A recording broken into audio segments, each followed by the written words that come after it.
Welcome to the Balanced Badass Podcast, the show for multitaskers determined to stay balanced and badass without losing their minds.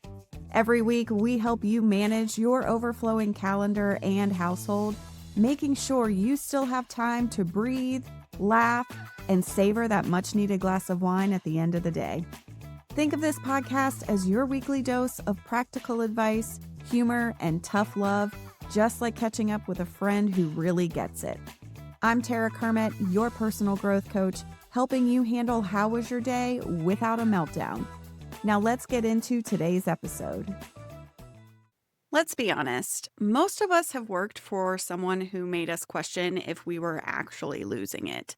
You know the type. You've got the boss who piles it on right before you're supposed to log off, the one who ghosts you for a week and then suddenly swoops in with some quick feedback that somehow changes everything, or the leader who swears they care about well-being but still praises everyone in the company who answers emails at midnight like they're saving the company single-handedly. And if you've ever worked for that kind of boss, you've probably had that moment sitting there late at night, staring at your laptop, thinking, what is wrong with me? Why can't I handle this like everyone else seems to? Am I not resilient enough? And let me stop you right there. No, friend, you are not the problem. Most burnout, as we know, doesn't come from weak people who can't hack it. It comes from systems, structures, and leadership habits that quietly drain you over time. It's death by 1,000 small decisions, basically. Missed one-on-ones, unclear expectations, overcommitments that just roll downhill, and those urgent projects that never should have been urgent in the first place. And the kicker? Most of the time, your boss doesn't even realize they're doing it. They're not sitting there scheming about how to make your life miserable. They're probably overwhelmed too. But when leadership gets sloppy, scared, or stretched too thin, it trickles down, and you end up carrying the emotional and operational load they were supposed to hold. So today we're going to talk about that. We're going to unpack how your boss might be unintentionally fueling your burnout, how those patterns show up even in good managers, and more importantly, how you can protect yourself, communicate effectively, and manage up without losing your sanity or your job. Because yes, burnout happens at work, but recovery starts with learning how to navigate the power dynamics that created it in the first place. And I'll tell you right now, this isn't about pretending that your boss will suddenly transform into Brené Brown overnight. It's about learning how to lead yourself in an environment that might not be leading you well. And that's what keeps you grounded, clear, and balanced even when the people above you aren't.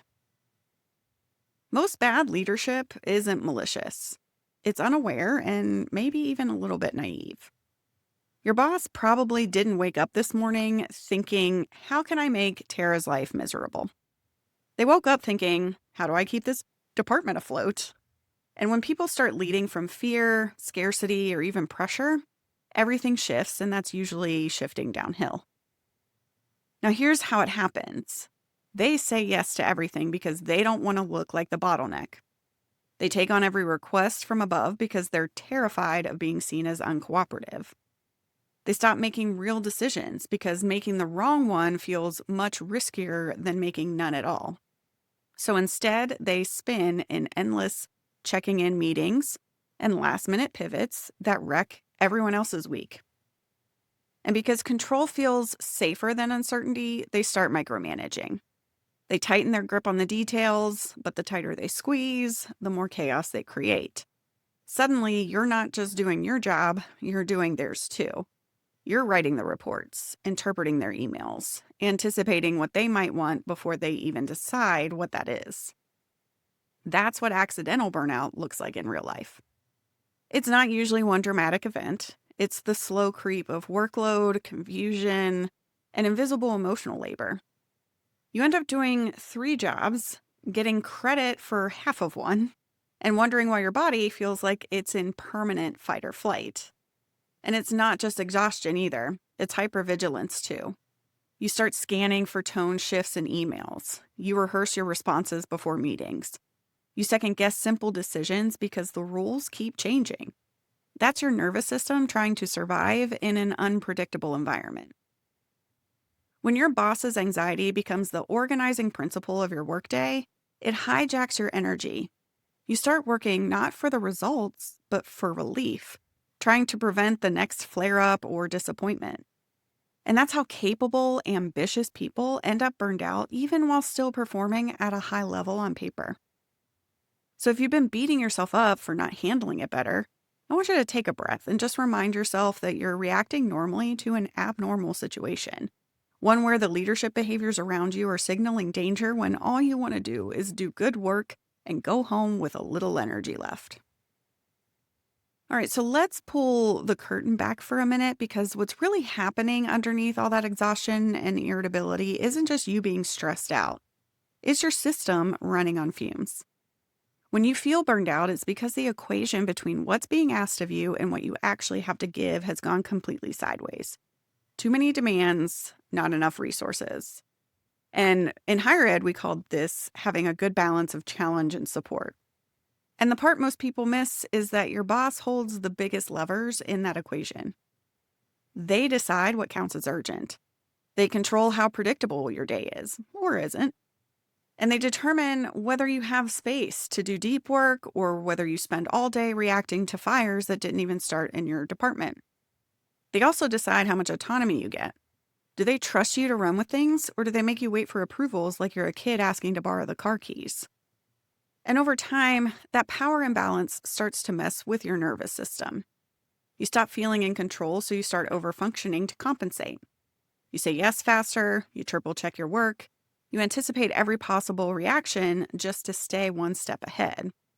Your body is essentially trying to find safety in a place that keeps moving the goalposts. And what's wild is that burnout doesn't always come from long hours. We know this. It comes from incoherence. That mental whiplash that happens when what's said doesn't line up with what's rewarded. Like when your boss says family first, but still celebrates the person who skips their kid's recital to hit a deadline.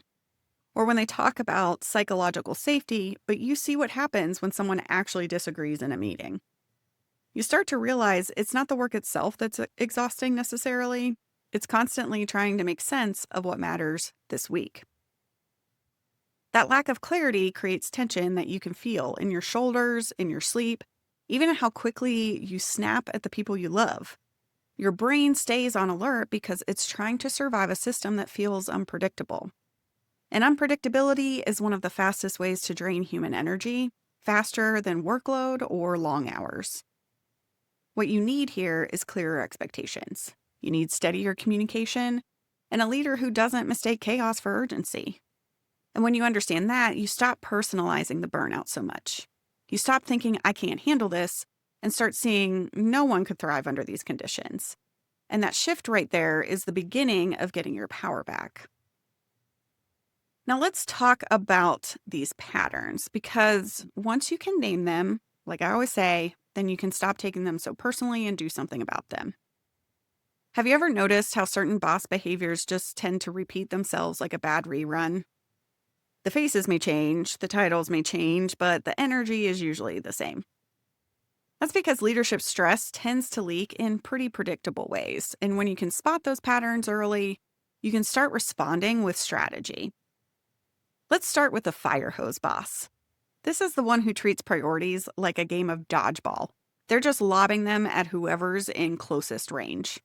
Everything's urgent, everything's top priority, and somehow nothing ever gets finished. They genuinely think that they're being helpful by keeping things moving, but really they're drowning everyone in noise. If you've ever ended a meeting thinking, cool, I have 15 number one priorities now, you've met the fire hose and you know what I'm talking about. Then there's the micromanager. We're all familiar with this.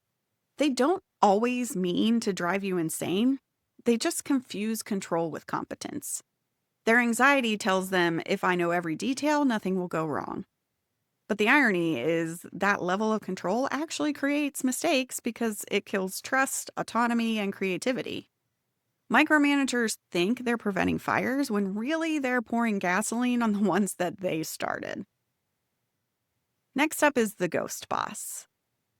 You know, the one who disappears when you need direction, but then magically reappears the minute that you've made some progress, usually to question every decision you've made. They vanish in the planning phase and then show up right before launch asking for small tweaks that aren't usually small at all. And you're standing there trying not to lose your freaking mind because now you've got to redo 3 weeks of work, usually on a Friday afternoon. Not only is that poor communication, but it's also poor containment. They're afraid of being wrong, so they hover at the edges until it's safe to jump in. Then there's the people pleaser leader. They want to be liked so badly that they can't say no to upper leadership, to other departments, to clients. So they say yes to everything and then hand you the fallout. You're left managing a workload built on other people's lack of boundaries. And what's usually tough about this is that they'll praise you for stepping up, which keeps you stuck in the same dynamic. It's validation bait, and sometimes it works. And finally, the conflict avoider. They want peace at all costs, which means real issues never get addressed.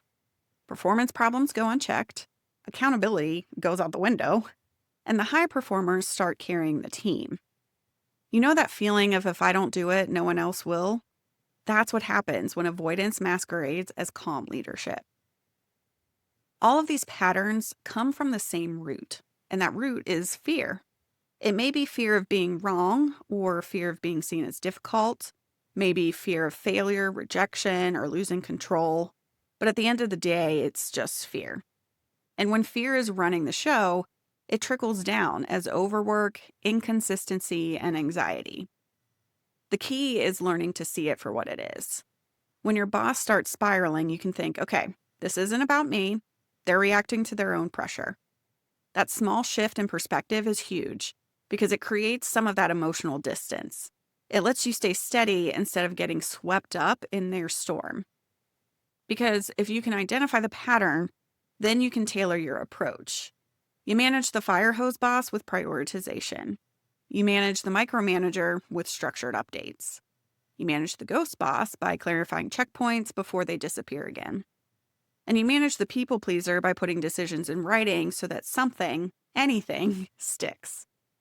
None of these are perfect solutions, but they do keep you from being collateral damage in someone else's stress response.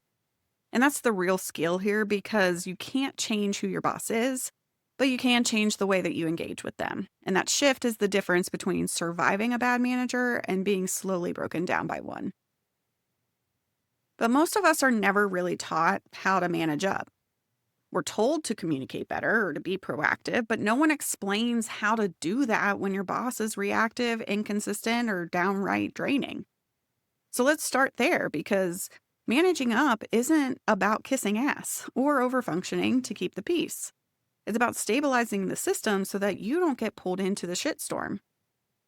When your boss is operating from fear or pressure, your goal is to bring clarity where there's confusion and then calm where there's urgency. But that doesn't mean that you take on their emotions. It just means you start designing how you communicate. So let me give you an example. Say your boss loves to throw last-minute projects at you. You can feel your anxiety spike every time their name pops up on your inbox because you know it's another quick favor. Instead of immediately saying yes or panicking about how you'll fit it in, pause it and reframe it like this. Absolutely, I can help with that. Here's what's currently on my plate this week. Here's what we need to shift to make room for this. Which one should I prioritize? That question does a few things. It forces them to choose instead of just piling things on. It reframes the dynamic from I can't handle this to I'm making a strategic trade-off.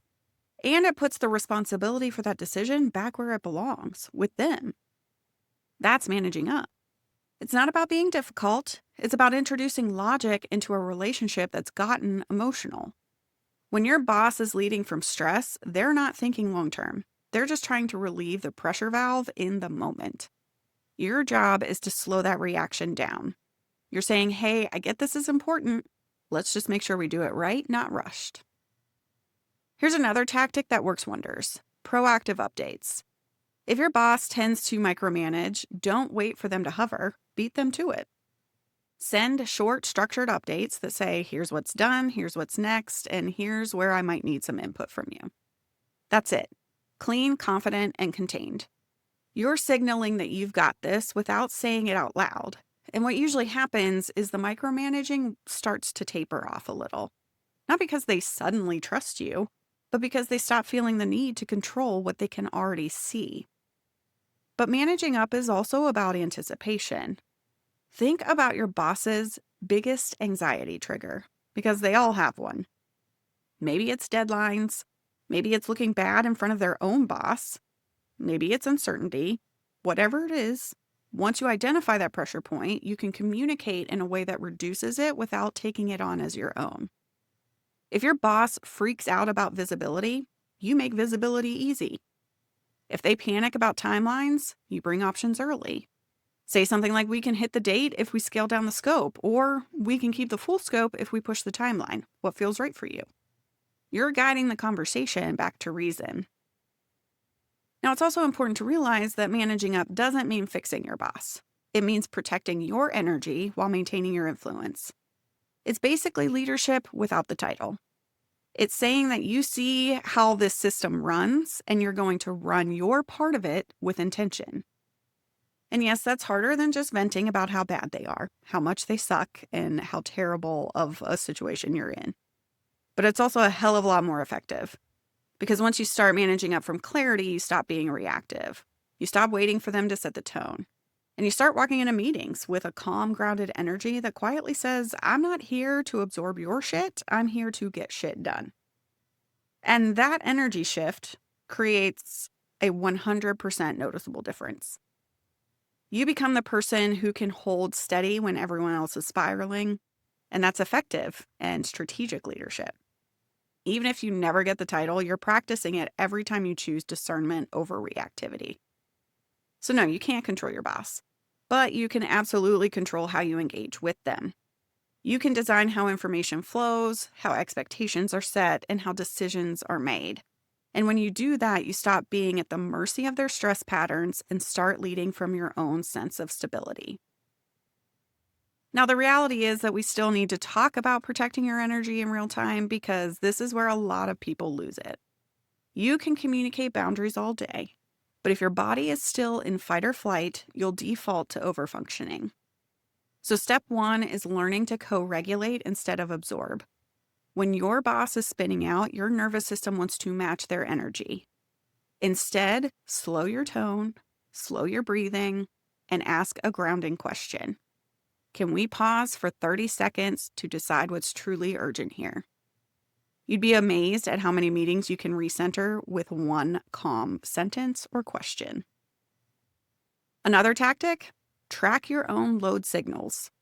Notice when you start rereading emails, making small mistakes, or feeling irrationally irritated.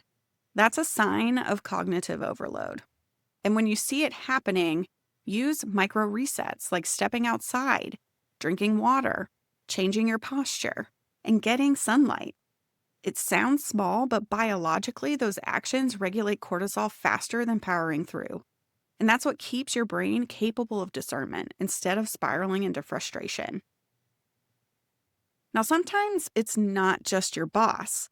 It's the whole damn ecosystem that you're operating in. You can have the most emotionally intelligent, well-intentioned leader in the world, but if the system itself rewards exhaustion, they're swimming upstream just like you are. If the culture celebrates endurance over empathy, consistency over creativity, or output over integrity, burnout isn't just a byproduct, it's the business model.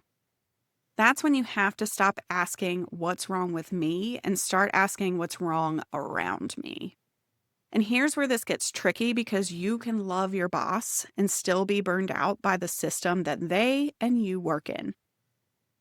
You can have a supportive manager who's doing their best, but if they're caught between executive demands, endless cost cutting, and unrealistic KPIs, their support can only go so far. That's why you've got to look at the patterns, not just the people. Ask yourself, is this just a bad week, or is this a pattern that's baked into how this place operates? Is this an isolated management issue, Or is it a reflection of the company's values and action? Because if it's a culture problem, you're not going to fix it by working harder or being nicer. You'll just burn yourself out trying to prove your worth in a system that's designed to consume it. That's when you shift into what I call systems thinking. You stop looking for the perfect message or the perfect moment to get through to your boss, and instead, you start assessing your influence zones. Where can you make small, meaningful changes that actually give you breathing room? Maybe you can redesign small parts of your role, delegate something, simplify something, or automate tasks that aren't actually moving the needle. Maybe you can advocate for clearer priorities or realistic deadlines, not necessarily as rebellion, but as a way to protect sustainability for the whole team. And maybe if those things don't change, if every quarter still feels like crisis management, you start asking the harder question: is this culture still compatible with my values? Because sometimes managing up also means managing your exit plan. And listen, I get it. Times are tough. It's not always realistic to walk out tomorrow. But even naming the possibility gives you back a sense of agency. It reminds you that you're not trapped. You still have choices, even if those choices unfold over some time. The more you zoom out and see the system for what it is, the less you internalize its dysfunction as your fault. And you stop trying to fix what was never yours to fix. Now, I want to get into this concept of agency a little bit further. Agency doesn't mean control. You can't control your boss. We've talked about this. You can't control the company culture. And you certainly can't control surprise reorgs, layoffs, or the latest urgent project that comes down from the top. But you can control how you respond, how you structure your day, how you prioritize your energy, and what you give meaning to. And that's not woo-woo mindset talk, that's neuroscience. When you reclaim small choices, your nervous system starts to regulate again. Your brain moves out of that threat mode and back into problem-solving mode. You literally rebuild your capacity for clarity. So let's make this practical. If your boss constantly interrupts your focus, agency might look like scheduling deep work blocks on your calendar. Those non-negotiable times where you mute notifications and you guard your energy like it's gold. If your company worships busyness, agency might look like intentionally slowing down your pace, not to slack off, but to work strategically instead of reactively. If your role feels like an endless game of whack-a-mole, agency might look like deciding, hey, I'm going to finish one thing completely today instead of dabbling in 10 half-started tasks that leave you feeling empty. Each small act of choice tells your body, I'm steering again. And that's the shift that starts to pull you out of burnout's gravitational pull. Agency is also about emotional boundaries. You can't stop your boss from panicking, but you can stop matching their panic. When they come in with that all hands on deck energy, your power move is to stay grounded. Take a breath before you respond, speak slower than you feel, and ask one clarifying question instead of 20 anxious ones. Because calm people hold power. Not the loudest, not the busiest, the calmest. They create clarity simply by refusing to mirror chaos. That's what I mean by the energy of agency. It's that grounded, quiet confidence that says, I can't fix everything, but I can choose how I move through it.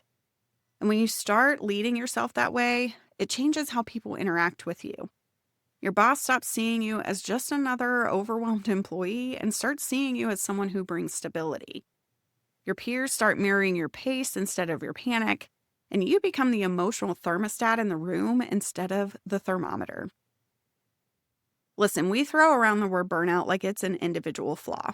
Like if you just managed your time better, or got more sleep, or learned to set boundaries, everything would magically fix itself.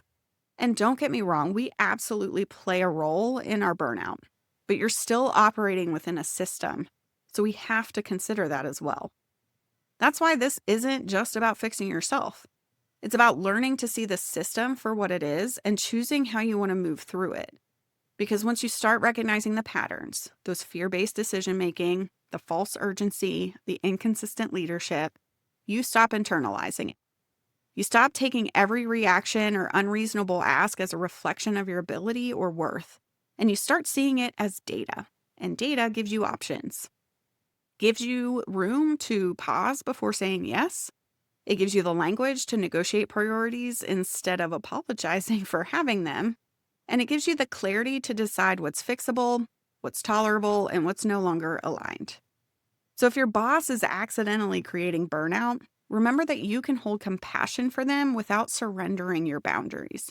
You can understand the system without absorbing its dysfunction. And you can stay professional without abandoning yourself in the process. Ultimately, that's what I mean when I think of being balanced and badass. It's not about being perfectly calm or endlessly patient. It's more about having the discernment to choose where your energy goes, even when the environment doesn't make it easy. Because you can't always fix the people above you, but you can stop letting them break the person that you are becoming. So take this week to look at your work life through that lens, and hopefully it'll help you to start leading yourself out of burnout and back into balance. Take care, friend. Thanks for hanging out with me on the Balanced Badass podcast. I hope today's episode brought you a little more balance and a lot more badass in your day. If you enjoyed this episode, be sure to subscribe, share it with a friend, and leave a review. Your support helps more multitaskers like you find the show, and I'd really appreciate it.